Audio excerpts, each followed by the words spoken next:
સપાટો આવી રહ્યો રા દાદા સિક્કો ઉડે છે શિવ ડીજે વાલે કઈ આવી રહી રા દાદા સિક્કો ઉડે છે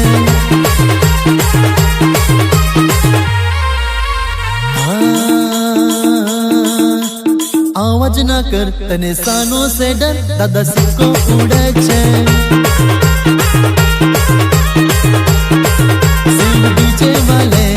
अवीरियरा दादा सिक्को उड़े छे मास्टर शराश मास्टर शराश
शिव डीजे नो पावर कायम छे दादा सिक्को उड़े छे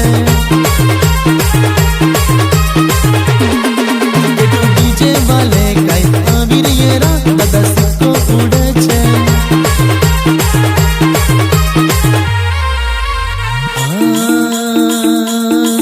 शिव डीजे सपाटो अवीरियरा दादा सिक्को उड़े छे।